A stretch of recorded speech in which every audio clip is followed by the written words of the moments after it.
deep, rude. No one should come for Frederica Burghley, not without an invitation. It was not to be done, not to the daughter of a duke. Now, an arm stretched inside.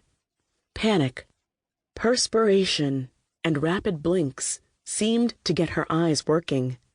She focused on the waggling, maybe hunting for the lock hand. Dark coat. She tried again to sit, to stand, to not lose hope. Maybe she could roll out of the bedsheets, to the hall, any place safer. 1. She rocked her body toward the edge of the bed. 2. She rolled back. 2.5. She thrust again, harder, really hard. She'd made it. 4.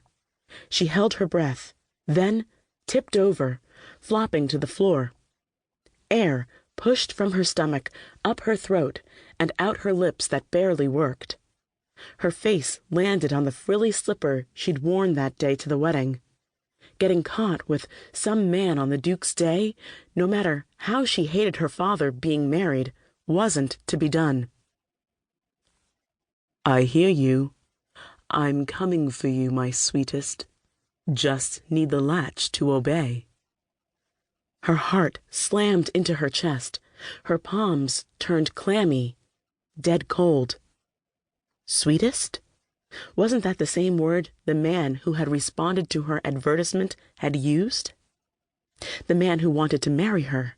The man who'd sent threatening notes. The man who had promised her death? This wasn't a foolhardy compromise or thief. It was a killer.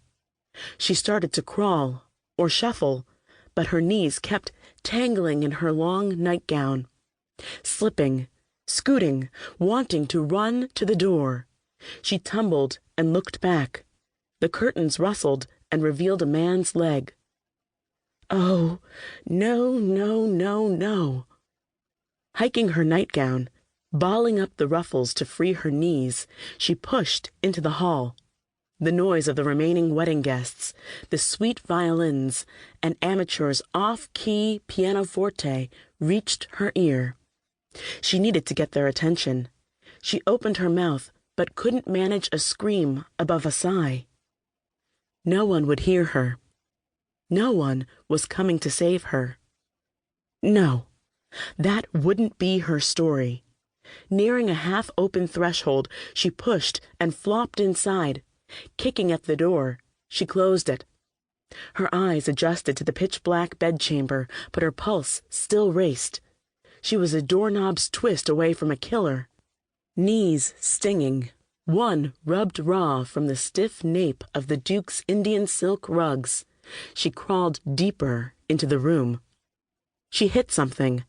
Her forehead stung. She traced the fretwork and knurling of a bedpost, pulling up on it until she half stood, wobbling like a drunk she'd once seen beating on her mother's door when they'd lived at a brothel. Frederica swayed but gripped the bedpost tighter. She hadn't had too much to drink. She didn't drink anything but weak raffia or tea. If someone brought her the wrong glass, the well-meaning Lord Hartwell, the one who thought he knew everything, had finished it. Then he'd sent her to retire. Going to bed early, but chased by a killer.